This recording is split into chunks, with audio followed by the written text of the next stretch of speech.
మాట చెప్పున నాకు జరుగును గాక అనంటే, దేవుడు నీకు ఇష్టం లేని ప్రాంతాలకు వెళ్ళమని చెప్పినా సరే నువ్వు వెళ్ళాల్సిందే. అది దేవుని మాటకి తల వంచడం. మరియ తల వంచింది. అందరూ ఏంటంటే మరియ యేసుప్రభు వారికి జన్మనిచ్చిందనని అక్కడ వరకే మనం అనుకుంటాం కానీ, ఈమె జన్మనివ్వడమే కాదు, ప్రవచనాలు నెరవేర్పులో ప్రయాణం చేసినటువంటి కన్యక స్త్రీ ఈమె.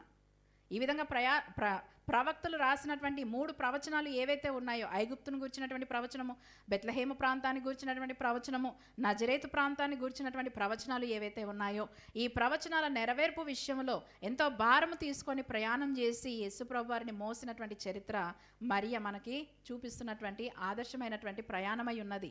మీరు చూడండి, నీ మాట చెప్పున నాకు జరుగును గాక అని పలికినటువంటి ఈ మరియ దేవుని మాట చెప్పున ఎక్కడికి వెళ్ళమంటే అక్కడికి ప్రయాణం చేసింది. ఎలా కష్టపడాలో అలా కష్టపడింది. దేవునికి మహిమార్థముగా దేవుని చిత్తానికి తల వంచి దేవుని మహిమపరిచినటువంటి క్రమము మనకి ఇక్కడ కనబడుతుంది.